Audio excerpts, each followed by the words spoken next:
Selamat pagi, Ibu Bapak dan Saudara yang dikasihi oleh Tuhan Yesus. Bersyukur bahwa pada pagi hari ini kita boleh kembali dibangunkan dengan kesehatan, dengan kekuatan yang penuh, dengan kesegaran yang sungguh luar biasa yang diberikan oleh Tuhan Yesus bagi kehidupan kita. Tuhan boleh menjaga kita dari tidur kita semalam, kita boleh dibangunkan kembali pagi ini untuk menerima berkat Tuhan yang kita percayai selalu baru setiap paginya. Sebelum merenungkan firman Tuhan, mari berdoa, meminta pertolongan Tuhan. Kita berdoa. Bapa, terima kasih, Engkau boleh menuntun kami, Engkau boleh menjaga melindungi kami dari peristirahatan kami semalam. Kami boleh bangun dengan kekuatan, dengan kesehatan yang Tuhan limpahkan bagi kami. Untuk itu kami mau bersyukur ya Tuhan, melalui perenungan firman Tuhan di pagi hari ini.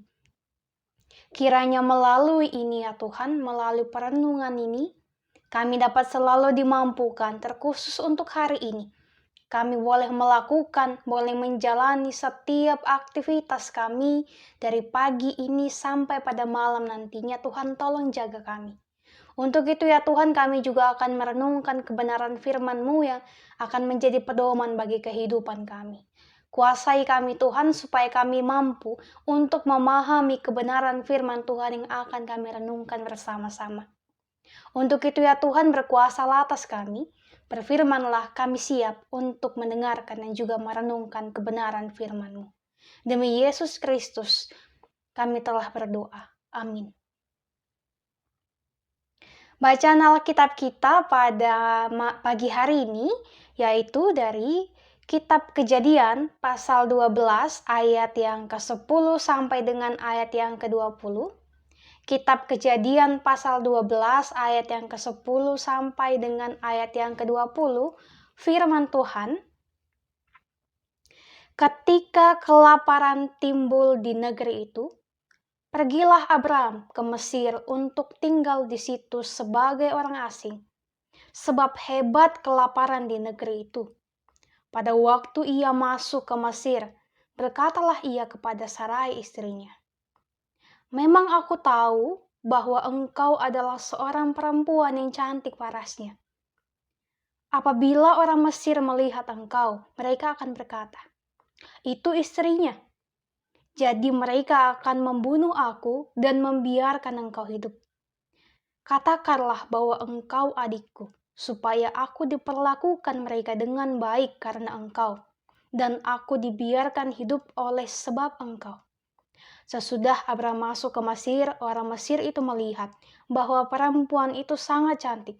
Dan ketika punggawa-punggawa Firaun melihat Sarai, mereka memuji-mujinya di hadapan Firaun, sehingga perempuan itu dibawa ke istana.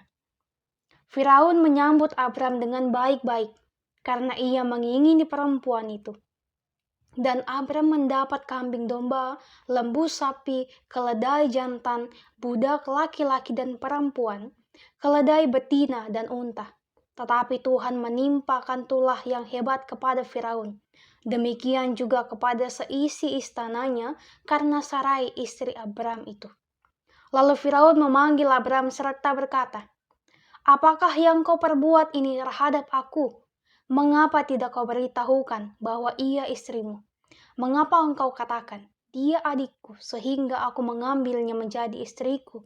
Sekarang inilah istrimu, ambillah dan pergilah." Lalu Firaun memerintahkan beberapa orang untuk mengantarkan Abram pergi. Ia bersama-sama dengan istrinya dan segala kepunyaannya. Demikianlah firman Tuhan pada pagi hari ini. Terpujilah Kristus, haleluya. Ibu Bapa dan Saudara yang dikasihi oleh Tuhan Yesus, perenungan firman Tuhan pada pagi hari ini masih berkesinambungan dengan perenungan firman Tuhan pada malam kemarin, yaitu pada Selasa malam. Ketika kita melihat bahwa Abram, atau yang biasa kita sapa dengan Abraham, yang dipanggil oleh Tuhan untuk mengikuti Tuhan, untuk memberitakan kebenaran firman Tuhan dan juga meninggalkan keluarga dan kediamannya untuk ikut dengan Tuhan. Tuhan menjanjikan bahwa Ia akan memberikan berkat yang penuh, memberikan keturunan sebanyak pasir di pantai. Ketika Abraham mau untuk tetap taat kepada Tuhan dan mengikut Dia. Dan Abraham pun melakukan hal yang dikatakan oleh Tuhan. Ia menjadi orang yang taat kepada Tuhan. Ia meninggalkan zona nyamannya. Ia mau melangkah maju bersama dengan Tuhan, ditemani dengan istri dan juga keluarganya yang lain yang mengikut dengan dia. Tetapi ternyata, ibu bapak dan saudara yang dikasihi Tuhan, menjadi tetap taat dan juga berharap kepada janji Tuhan memang sangatlah tidak mudah. Walaupun kita dengan sepenuh hati kita mau percaya pada kebenaran firman Tuhan, mau percaya bahwa Tuhan akan selalu melindungi kita dan memberkati kita. Tetapi pasti ada saja waktu di mana ketika akhirnya kita mulai merasakan pergumulan kehidupan yang besar yang menimpa kita. Orang yang taat kepada Tuhan tidak terlepas dari pergumulan kehidupan yang berat. Malahan orang yang taat kepada Tuhan akan selalu merasakan banyak pergumulan. Bukan berarti bahwa Tuhan tidak menyayangi kita sebagai umat yang dikasihinya. Tetapi itu adalah salah satu bentuk bagaimana Tuhan mau melihat kedalaman hati kita. Apakah kita masih sanggup untuk bersama dengan Tuhan, untuk berjalan dengan Tuhan ketika kita pun menghadapi berbagai pergumulan kehidupan yang kita hadapi. Sama halnya seperti Abraham pada waktu itu. Saat itu di Kanaan dilanda kelaparan yang sangat hebat.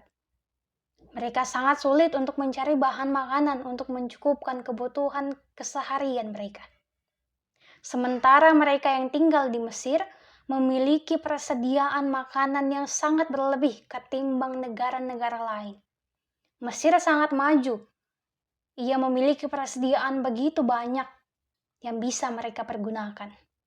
Ini disebabkan oleh keberadaan sungai Nil yang memberikan andil besar bagi irigasi ataupun bagi pengaliran air untuk tanaman-tanaman mereka.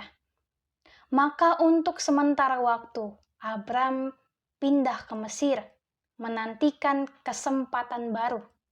Di Mesir ternyata Abraham bukan hanya mendapat makanan, tetapi juga mendapatkan pembelajaran yang berharga tentang makna mengimani janji Tuhan dalam kehidupan.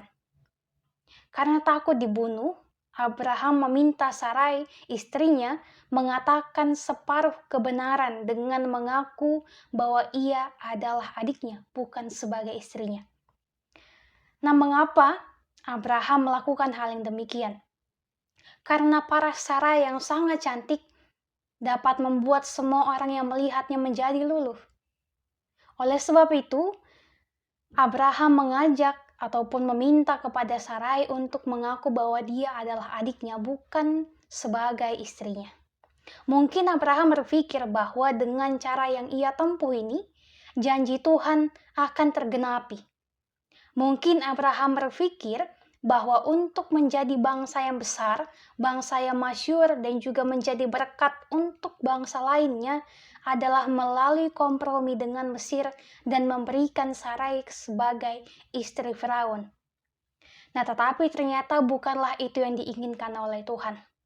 Nah, ini mau menunjukkan kepada kita sekalian bahwa di tengah-tengah keterbatasan kita pun, Tuhan tetap akan mengambil bagiannya bagi kehidupan kita. Ia tetap akan menuntun kita untuk kembali kepada jalan yang benar. Melalui peristiwa ini, Abraham diingatkan bahwa untuk menempuh jalan ataupun untuk melewati berbagai pergumulan kehidupan, ternyata bukan hanya harus dilalui dengan berbagai kebohongan, tetapi semuanya harus dilalui dengan kejujuran yang sejati. Karena pasti Tuhan akan menolong ia. Mungkin saja karena ketakutannya ia melupakan janji Tuhan bahwa akan selalu memberkatinya, akan selalu menolong ia ketika ia berada dalam masalah. Tetapi sama halnya seperti manusia biasa, kita semua tentu tak luput dari yang namanya dosa, dari yang namanya kelalaian, ataupun keterpurukan ketika menghadapi sesuatu yang dapat mengguncang iman kita dan juga membuat kita merasa ketakutan dan juga khawatir. Oleh sebab itu, di sini kita diperlihatkan bahwa di tengah kendala yang kita hadapi, sumber selamat dan juga sumber kehidupan selalu ada pada Tuhan, bukan pada siapa-siapa. Keputusan Abraham untuk berbohong mengindikasikan iman yang berbimbang terhadap pemeliharaan dan juga perlindungan Tuhan dalam kehidupannya. Namun sekali lagi, Tuhan itu setia. Ia mengajar Abraham untuk tidak menggeser fokus keselamatan dari kehidupannya kepada Sarai.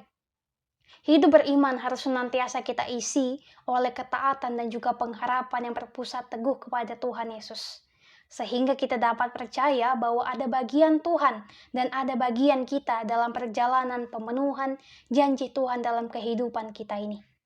Tuhan berjanji akan memelihara, akan melindungi dan juga akan menuntun kita menurut rencana yang telah Ia rancangkan bagi kehidupan kita. Oleh sebab itu, ibu bapak dan saudara yang dikasihi oleh Tuhan Yesus, di pagi hari ini Tuhan mau mengajak kita melalui perenungan firman Tuhan ini untuk selalu taat kepada Dia, untuk selalu setia dan juga untuk selalu percaya kepada Tuhan, bahwa hanya satu-satunya lah Tuhan, hanya Allah yang kita sembah yang akan menolong kita. Ia telah berjanji akan memberkati, akan menuntun, akan menolong kita. Tuhan bukanlah manusia yang ketika berjanji bisa saja akan melupakan janjinya. Tetapi Tuhan adalah Allah yang setia, Allah yang sejati, yang tentu tidak akan pernah melupakan janjinya untuk menolong, menjaga, dan melindungi setiap kita. Oleh sebab itu, ibu bapak dan saudara yang dikasihi oleh Tuhan, ketika pada pagi hari ini kita akan melanjutkan aktivitas kita, melakukan berbagai hal, baik itu di rumah, di luar rumah, dan melakukan apapun itu, percayalah kepada Tuhan. Walaupun mungkin saja dan pasti akan ada tantangan yang kita hadapi di hari ini, serahkanlah semuanya kepada Tuhan. Berdoa dan berusahalah untuk melakukan yang terbaik. Sehingga Tuhan pun akan selalu berusaha menjaga kehidupan kita, akan selalu berusaha untuk menolong kita. Percayakan semua kepada Tuhan, maka Tuhan akan melakukan pekerjaannya bagi kehidupan kita, dan tentu akan merancangkan hal yang baik, yang indah, dan juga tentu tepat pada waktunya. Mungkin bukan sekarang, tetapi ada waktu Tuhan kita akan merasakan kebaikan Tuhan yang begitu luar biasa. Penantian kita, perjuangan kita akan diperhitungkan oleh Tuhan. Untuk itu, ibu bapak dan saudara yang dikasihi oleh Tuhan, mari kita selalu bersemangat menjalani kehidupan kita, menjalani aktivitas kita di hari-hari kehidupan ini dengan percaya dan juga dengan selalu berpegang teguh pada janji Tuhan. Dan untuk itu, di hari ini, mari kita berkomitmen untuk melakukan apa yang sudah seharusnya kita lakukan, untuk melakukan berbagai kebaikan, menjadi berkat bagi setiap orang melalui perkataan, perbuatan, dan juga tingkah laku kehidupan kita. Kita saling mendoakan satu sama lainnya, saling menopang dalam pergumulan kita, saling menjaga, saling memberikan semangat. Dan juga Tuhan akan menjaga dan akan memampukan kita. Kiranya firman Tuhan ini dapat menguatkan dan juga menuntun kehidupan kita untuk menjadi lebih dekat lagi kepada Tuhan. Terpujilah Kristus, amin. Mari kita berdoa. Bapa, terima kasih Engkau masih menjaga kehidupan kami, Engkau masih memberikan kami kesempatan untuk melakukan berbagai hal dalam kehidupan ini. Terima kasih Tuhan boleh menjaga kami. Ketika kami boleh tertidur di malam hari, kami boleh bangun lagi di pagi hari ini dengan kekuatan baru yang Tuhan berikan. Dan saat ini kami pun telah merenungkan firman-Mu, ajar kami Tuhan untuk selalu mengandalkan Tuhan, untuk selalu percaya kepada janji Tuhan yang adalah ya dan amin, yang akan selalu menolong, menuntun dan juga menopang kehidupan kami. Teguhkanlah iman kami Tuhan, sehingga kami dapat selalu percaya dan juga dapat selalu bergantung kepada Tuhan. Dalam setiap usaha kerja kami, dalam setiap doa-doa yang kami lakukan. Berkatilah kami semuanya Tuhan. Dan pada hari ini kami akan melakukan berbagai aktivitas kami, tolong kami ya Tuhan. Sehingga setiap aktivitas yang akan kami lakukan, kami dapat melakukannya dengan baik untuk masa depan kami nantinya yang kami percayai bahwa Tuhan telah merancangkan masa depan yang indah bagi kehidupan kami. Setiap usaha kerja kami yang akan kami lakukan, tolong topang kami Tuhan, supaya kami dapat dimampukan untuk melakukannya dengan penuh sukacita dan juga ungkapan syukur kepada Tuhan. Untuk itu senantiasa berkati kami Tuhan, berkati kehidupan kami dari pagi hingga malam hari nanti. Tolong berkatilah setiap kehidupan pribadi kami, bahkan kehidupan berkeluarga kami. Untuk itu Tuhan, ini doa kami, ini syukur kami. Dalam nama Tuhan kami telah berdoa dan juga mengucap syukur dan juga menyerahkan kehidupan kami hanya kepada Tuhan Yesus, Sang Juru Selamat kami yang hidup. Amin.